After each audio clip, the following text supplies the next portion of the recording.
Hi, my name is Lyric, and today we are going to be reacting to Making the Case Michael Jordan. Now, we're reacting to a full deep dive into all of the GOAT candidates. We're reacting to their highlights, react to their greatest peaks video by thinking basketball, which is more looking at their actual games, specifically, like technical, and then we're reacting to their Making the Case video by Clayton Crowley. So, we reacted to a lot of Michael Jordan highlights. We got that whole ultimate Michael Jordan reaction we did. It was like really long. And then we reacted to the Greatest Peaks episode. Now we're on to He's Making the Case. Now, you don't know, I've already seen the Making the Case series, but this video is just me watching over it, giving some commentary and stuff, and to complete the deep dive. If you want to see first time reactions, go watch the highlight reactions or the Greatest Peaks videos reactions, because those are first time. And yeah, we're going to see why Michael Jordan's the GOAT. I already believe he's the GOAT out of all the GOAT candidates, but yeah. Just further cementing why he's over other players. And so basically, make sure to like this video, because we're almost finished with the Making the Case series. So if you want me to complete it, we just one more episode yet. We just got the LeBron one. So if you want me to react to that one, please leave a like, and also subscribe to get notifications for other videos just similar to this. We're almost at 700 subs, so do that. So yeah, make sure we get to 700 subs by the end of the year. That's the goal. And also, make sure to comment to make sure that I know what you want, because I won't do what you want from me if you don't tell me, bro. Just tell me what you want, and I'll read it, bro. I don't get that much comments, so I'm able to read every single comment, bro. I don't get thousands of comments, so I'll probably see your comment. So yeah, let's go. Making the Case, Michael Jordan. Basketball is special. The size of the court and the lack of pads or helmets give fans the most intimate experience of a team sport that exists. And because of the different styles that basketball allows for, players develop their own distinct identities and signature styles through their creativity, flair, and athleticism. And although no player succeeds alone, the scoring volume and two-way nature of the sport give individual stars a nearly unprecedented amount of control over the flow and outcome of a game. For this reason, players are constantly compared to their peers and to the legends of the past in order to answer the most hotly contested question in the sport: who's the greatest to ever do it? This music in the background to lead. They believe in only one right answer, their answer. Others might have their own personal stance, but acknowledge one or two alternatives. But I believe that there's much more nuance to the question of greatness and more answers to it than you might think. By my count, there are 8 players in NBA history that have a substantial claim as the GOAT. It's a subjective thing though. I can't give you a definitive answer. All I can do is make the argument. So today, I'll be making the case for Michael Jordan as the greatest basketball player of all time.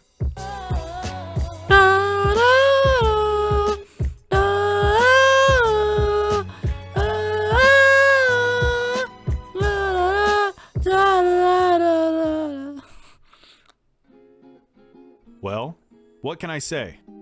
What on earth can I say about Michael Jordan's case as the greatest basketball player to ever live that hasn't been said before? Not much. What do you think I'm going to talk Not about much at that all. Didn't get covered in the 10-hour documentary that Right. premiered at a time when there was no other sports content?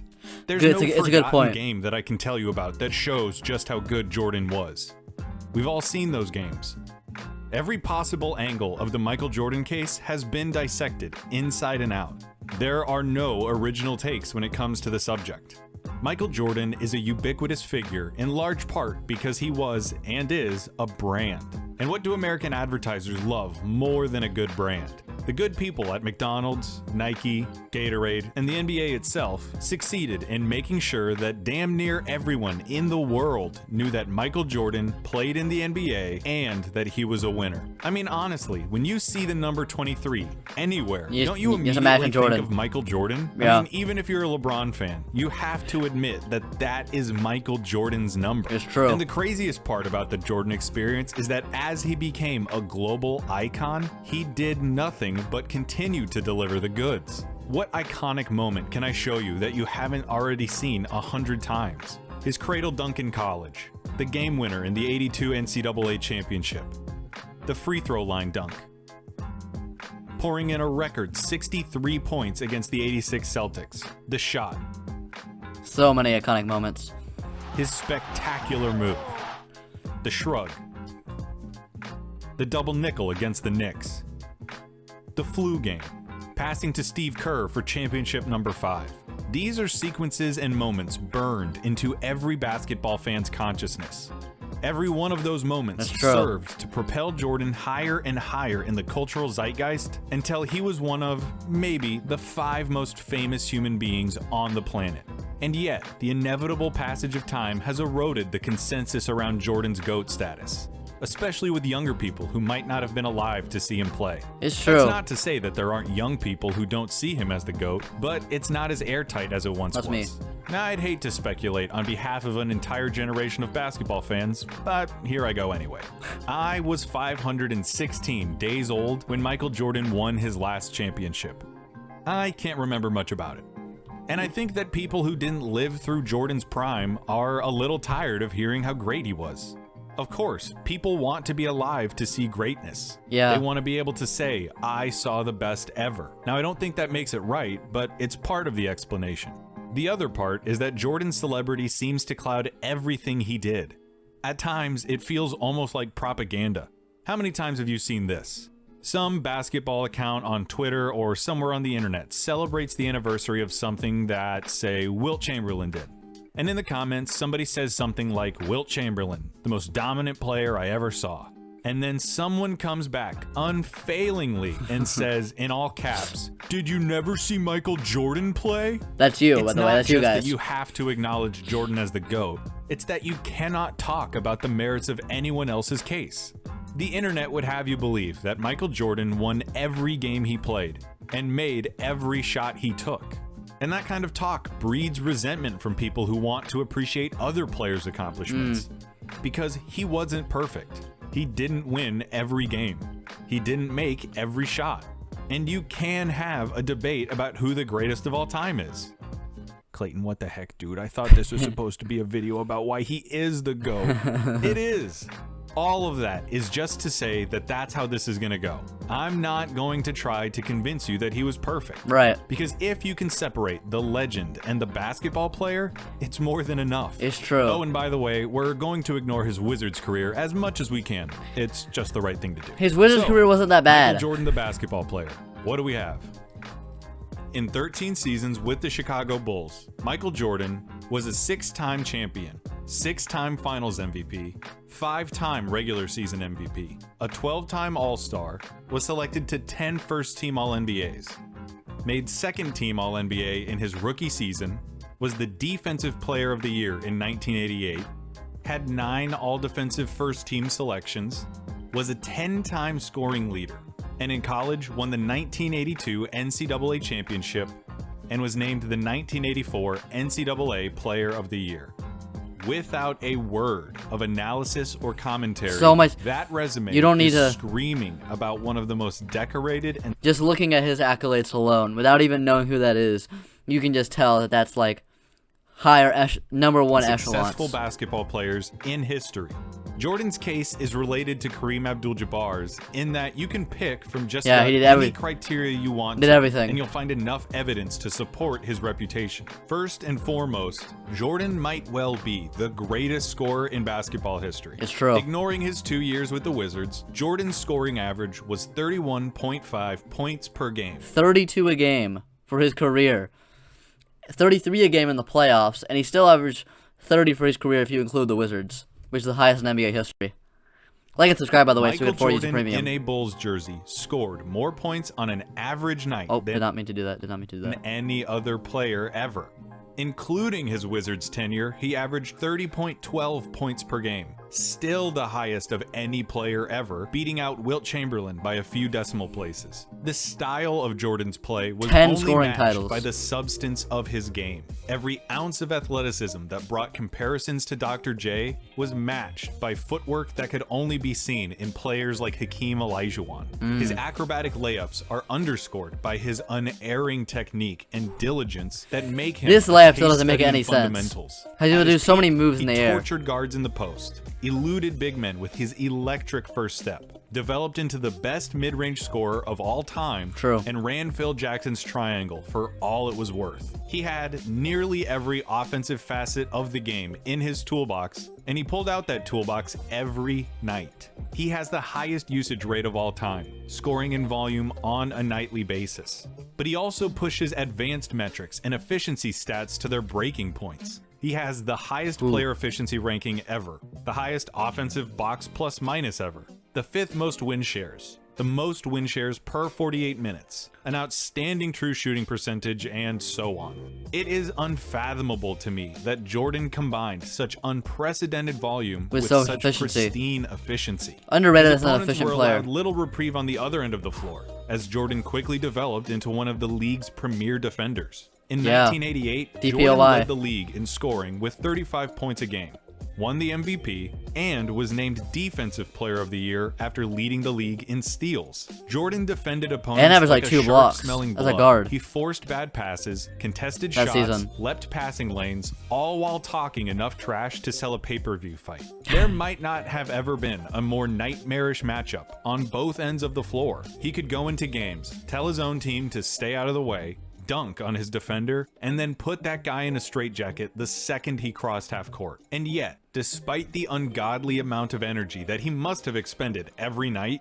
Jordan was one of the most durable and consistent players of his No generation. load management for Aside Jordan. from his injury-shortened 86 season and his mid-season comeback in 95, Jordan never missed more than 4 games in a single season. In 8 of his Chicago seasons, he played all 82 games. The objective of a basketball game is to score more LeBron's on points that than your once. opponent, right? So you'd love a player who can score a buttload of points. You'd also love a player who keeps the other team from scoring points. When you put those Typically two what you things need. together, the best scorer ever and one of the most tenacious defenders in history, you get Michael Jordan, whose peak reaches into uncharted airspace.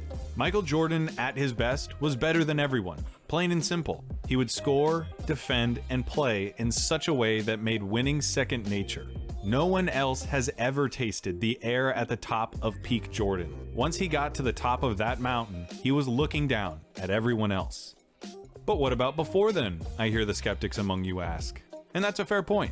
He wasn't always that guy. Before the Bulls broke through in '91, Jordan suffered defeat in the playoffs to the Milwaukee Bucks, the Boston Celtics, and most memorably, the Detroit Pistons. And I've seen And all those teams went on to win the this championship. misconception that those losses Well, other than the Bucks, obviously, but that he was a rookie. all took place while Jordan was still basically on his own without Phil Jackson and Scottie Pippen. And that's obviously not correct. All 4 of the Piston losses took place while Scottie was on the team. And in 1990, Phil Jackson was the coach, and the Bulls won 55 games, just 4 fewer than the Pistons. You can blame it on whatever. Injuries, the Pistons' patented Jordan rules, and even Jordan himself. It's a fair point of criticism to point out that Michael Jordan's Bulls lost in the playoffs early in his career. However, you can't stop the conversation there. Right. Yeah, the Bulls got swept by the 86 His teammates were cocaine addicts. Celtics, but come on. That team is pretty universally regarded as Bird's best team. Right. And one of the best teams of all time. It's a after stupid they argument. went on to win the title. The fact that Jordan If you put Jordan down for losing to the '86 Celtics, you have to put LeBron down for losing to the 2017 Warriors, which is just stupid. hung 63 on them, a record that still stands, is outstanding. The 87 Celtics also made the finals. So did the 88 Pistons, and the 89 Pistons, and the 1990 Pistons. Of Jordan's 6 pre-title playoff losses, 5 of them made the NBA Finals, and 3 of them ended up winning the whole thing. So he only They're lost to the losses, best nonetheless. teams. But it wasn't like he was being beat by the Washington Generals. He was losing and sharpening his teeth against the best, for whatever it's worth. And it's worth something. Speaking of Phil and Scottie, another point of contention with Jordan's claim to the throne is the fact that he played for the most decorated coach in basketball and with the best sidekick in sports, along with a team that did their jobs to a T and bought into Just the 'cause team. your team As is for good does Scottie, not mean- there are some people out Obviously, he's gonna have a good team. He won 6 championships. Doesn't mean stop you from being the there greatest. who would have you believe that Scottie Pippen was nothing Skip. more than a glorified role player. That's some of They'll say y'all. he didn't have the game to carry a team to a title, and he didn't have the aptitude to spend too much time in the spotlight. We got another ad. Make sure to like and subscribe to get YouTube Premium. Oh my god, we got a double ad. I can't believe you. Now you have to subscribe twice. Actually, don't do that, because then if you subscribe twice, you actually unsubscribe. That's what happens if you click it twice. Alright. Spotlight. They'd have you believe that Scottie Pippen was nothing without Michael Jordan. And that's ridiculous. You can disagree with me, but for my money, Scottie Pippen is the best perimeter defender imaginable. He combined size with uncanny court vision a la Bird and LeBron, knew exactly when to pick his spots and when to defer, and brought a component of selflessness and fraternity to the Bulls that might not have existed otherwise. He was approachable and likable, the counterbalance to Jordan's unyielding intensity. Most importantly, Scottie accepted and flourished in his role. The amount of credit that he deserves and does not get is unfortunate. Same with other players like Horace Grant and Tony Kukoc. Michael Jordan didn't win those championships alone, and those guys all deserve more recognition. When it comes to Phil Jackson, it's been fascinating to revisit Jordan's approach to the game and see how it changed under Jackson. Guys like Mike, Kobe, and Wilt all approached basketball in a similar way, in that they felt that the best chance their team had to win shooting all the was shots. for them to have the ball in their hands as much as possible. These days, we'd call what they did iso ball or hero ball. Isolate against the defender, tell everyone to get out of the way, and beat your man one-on-one. Watching Mike's early years, it sticks out, painfully at times. Shooting over triple teams, refusing to give the ball up, even if a teammate had an open look. Kobe patterned his game after Jordan, and you can see the same tendencies. Wilt was, of course, a prolific scorer and record setter in his own right, and did so in a manner that gained him the reputation of being selfish. But with Jackson's philosophical influences, the triangle offense, and a stellar supporting cast, Jordan learned to dial those tendencies back and perfect his game, resulting in one of the most dominant stretches any athlete has ever had in their sport. Of course, he still had the stuff to go and win his one-on-one battles, but he walked the line as well as anyone ever has. Kobe did the same thing. Became a better team he won player. 3 championships with Shaq at the beginning of the decade of the aughts, and finished the decade with back-to-back championships. Now, who was Kobe's coach during those championship years? Phil Jackson. Who was it that helped him tailor his game to a more team-friendly approach, so as Do you guys think Phil Jackson is the greatest coach in NBA history? I think it's between him and Greg to Popovich. unlock the group's championship potential? Or is it neither? Oh yeah, it was Phil Jackson. Phil Jackson should, and does, get praise for managing some of the most eclectic locker rooms in basketball, satiating some of the most headstrong egos in the world, and providing an environment where the most talked about team with the most popular athlete could do their jobs. The Bulls' success might not have been what it was without Scottie Pippen. It might not have happened without Phil Jackson, and Horace Grant, and Tony Kukoc, and Steve Kerr, and Bill Cartwright, and all of those guys. Basketball is a team game after all. Right. But it's our fault that they might not get talked about as much as they should. We are the people who talk about these kinds of things and create the dialogue that takes place about them. That doesn't somehow discredit what Jordan did for those teams or nullify what he contributed. Right. Yeah, Scottie was a perfect sidekick.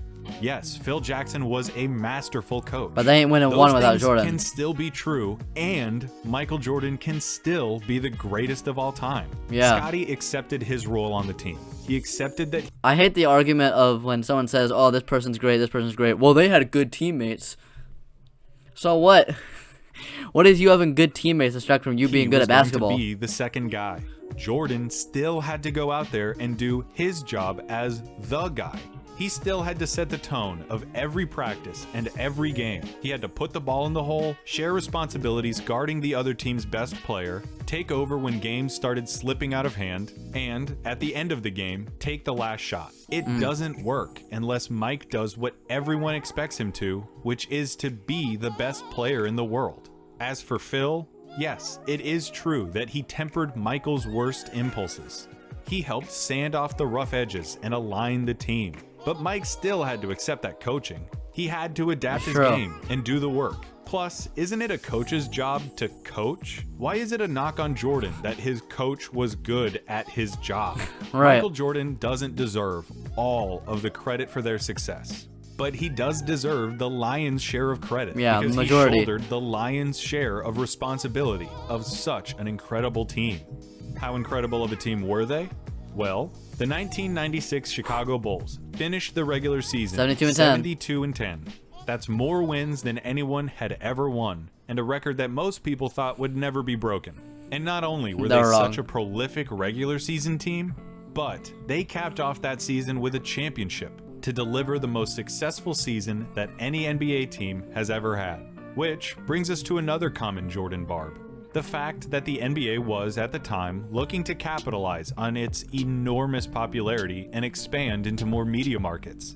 From 1988 to 1995, the league Great saw pictures. 6 new teams enter the league, and with each new team, the talent pool of the league got a little more diluted and a little more diluted. As far as I'm concerned, this is a perfectly valid point to bring up when discussing whether or not 72 wins validates the 1996 Bulls as the best basketball team of all time. I Sure. don't think it disqualifies them in Right. the same way that I don't think that just taking 72 wins at face value automatically puts them at the top. But when people try to say that Michael Jordan played in a weak era or didn't face tough competition, it makes me want to pull my teeth out with pliers. We know who Jordan was losing to, so who was he beating once his reign began? John Starks, Charles Oakley, and Patrick Ewing on the New York Knicks, the Bad Boy Pistons, Magic Johnson, Clyde Drexler, You know, pretty good Dominique players, you know? Wilkins, Charles Barkley, Alonzo Mourning, Larry Johnson, Tim Hardaway, Shaquille O'Neal, Penny Hardaway, Gary Payton, Sean Kemp, Chris Webber, John Stockton, Karl Malone, and Reggie Miller. Basically every relevant basketball player from the 1990s beside David Robinson and Hakeem Olajuwon. Right. And no, I don't care to count up how many All-NBA opponents the Bulls saw versus someone else, or how many All-Star teammates Jordan had versus other players, or any of that. Because one, the players on that list all passed the smell test. Hold up, I got an ad. Yeah, the Michael Jordan not having competition argument is the dumbest argument I've ever Competitive heard. era with flying colors. 2, I don't care about that stuff. And Right. 3, because, like I have said and will continue to say, everybody has advantages. Everybody. You become great by capitalizing on the moments when everything lines up for you. You seize the opportunity and press the advantage. So what if the Bulls were expected to win? They did win. Right. And they were expected to win because Michael Jordan tipped the scales in their favor against everybody. Right. And as a final objection, people who are looking to dethrone Jordan will tell you that he was an asshole to his teammates, that he alienated those who he didn't deem worthy or tough enough to play alongside him, and he refused to respect or trust them. I mean, And that true. is a fact. Right. He was an asshole. He punched it multiple worked. teammates in the face, belittled Draymond his Green. peers for mishandling passes, and spoke to his teammates in a way that would not fly in 2020. It's a fact that feels especially stark when you take into account the impact that more reserved and compassionate leaders like Tim Duncan and Bill Russell had on their teams. It is possible to win in the NBA without being a jerk, but it's also possible to win while being a jerk. And remember, Jordan wasn't lashing out for no reason. He wasn't walking into the gym just looking for an ego boost and to demean someone while he took the day off. He wanted Right. his teammates to work as hard as he did. He had to make them understand that the Bulls could not be playing games because they wanted to win. They had to play as if they needed to win, because psychologically, Jordan did. Take Tim Duncan and compare him to Michael Jordan. You never hear about Tim Duncan really tearing into some dude in front of the whole team at practice. You never hear about Right. Mike not taking the opportunity to chew out a teammate that could have done something better. They are polar opposites when But it both comes worked. to how they led. But both they worked. were both leaders. Yep. And both of their styles worked. Right. In the same way that not everybody could play for the Spurs, not everybody could play for the Bulls. If you couldn't handle the team first, no one is above the group approach that the Spurs culture built, you weren't playing with Tim Duncan. And if you couldn't handle getting called out, being pushed past your stress point, and playing without fear, you were not playing with Michael Jordan. They both shared a common vision of basketball perfection. They set a high standard and expected everyone around them to work as hard as they did at achieving that standard. If you didn't, you were out. So yeah, Michael wasn't nice. Not everyone could get along with him. If he had spent his years in the league making a villain out of himself and making enemies out of everyone else, toiling away in the postseason without ever breaking through, that would be one thing. But what he did worked. Right. It produced results. Why And stop when speaking you're of winning so results, much? The guy won 6 effing rings. Yeah. And he won all of them as the best player. True. I know that the people who want to discredit Jordan have already found a million ways to get around 6 rings, but I don't buy any of them. It is literally the best claim that any player has to the throne. He won more championships as the best player on the team than anyone but Bill Russell. But Jordan did it with more teams More and adversity. more variables Yeah. that could have set the team back. He checks all of the boxes. He had more success than Wilt, had more statistical prestige than Russell, had a higher peak than Bird or Magic, and leveraged that peak for more titles as the guy than Kareem. He was the ultimate closer. He lived for the moments that decide games. As an individual talent, he is an A+, as special as you can get, as well-rounded as anyone ever. As a team athlete, his place in the game is immortalized. Listen, it's impossible to watch Michael Jordan and not romanticize him. No object in the world looks more natural than a basketball I've been saying in this, Michael bro. Jordan's hand. It's We're like made the for each ball other, was man. designed for him. Made for or each like other, man. He was made for the ball, or This is both. You insane. can't appreciate Michael Jordan without hyperbole and superlatives. He is the avatar of sport. He is competition incarnate. His defining trait remains his insatiable need to win. He wanted to win at everything. When he came into the league, So there were competitive. questions about his shooting and his defense. So he became a defensive player of the year and a mid-range marksman. He heard he couldn't win for years, so he took it all out on his competition and led his teams to 2 separate three-peats. He ironed out all of his flaws because he would accept no result No but flaws. victory. So Absolutely don't even none. start to tell me that he wouldn't have developed a three-point shot today. Right. And more than anything, sport is an art form, isn't it? It's expression. It's theater and it's storytelling. Part of sports is the excitement, the show. And Michael Jordan was the most dynamic show in the world during the end of the century. Part of it too Kick the is guy in the head. because the Jordan show wasn't terribly complicated. There It's just him wasn't a winning. lot of baggage attached to the Michael Jordan experience. Just him The winning a things lot. that he did made people Bop. believe, if only for a few moments, in superheroes. When spectators looked at him, hoping to find something to connect with, they found the indomitability of human will. The old sports cliche fully realized that the game is won by the team who wants it more. And we all like to think of ourselves like that we are wired like Jordan. But let's face it, we're not all like that. That's what made him special. There's only one Michael Jordan. As for the story, how's this?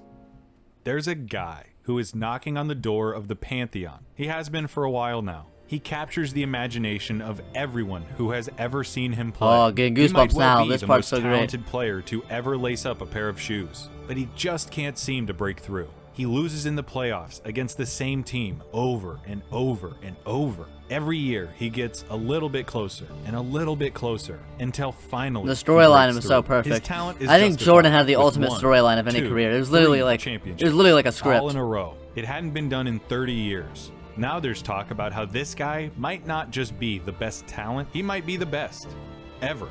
And as he's climbed the mountain, he has become the most famous athlete in the world. And then he retires, only to come back a year and a half later. In his first full year back from retirement, they win the title. He is back. And then they do it again. By now, he is practically lapping every other player historically. Every image of Michael Jordan in recent memory is of his team holding the trophy. By 1998, he had won 5 championships Last in Dance. 7 years, 3 in a row, and then back to back. And now it was the end, the last year of everyone's contracts. The team's blowing it up. This is their last ride, the last dance. They're Last running on dance. fumes, but they climb all the way back up the mountain to the top. They're back in the finals. The target on their backs has never been bigger. The pressure has never been heavier. I love how In HD Game the footage 6, of the 98 on finals the road, is. looking to wrap up an unprecedented second three-peat in a game 2 with more people three-peats. watching than in any other game. It goes down to the wire. The Utah Jazz won't go away. Unfortunately for them, they're playing against Michael Jordan, who saved his best for last. Here is Michael The last Jordan's shot. final shot as a Chicago Bull. Most iconic shot in NBA history. Destroys his ankles. Most iconic shot ever. No push off. He fell so hard that people thought he pushed him. Alright, that is making the case for Michael Jordan. Yeah, I didn't much to say here because I mean I'm it's not like I can say much that you don't know about Michael Jordan. It's just me denouncing all the stupid arguments against Jordan. So yeah, that was a pretty good video. Make sure to subscribe and like for more Michael Jordan videos or anything else you request or like to see. And yeah, we just got one more player left in this series, which is LeBron. So I know y'all don't like him, but we're gonna do him, whatever. So yeah, bye.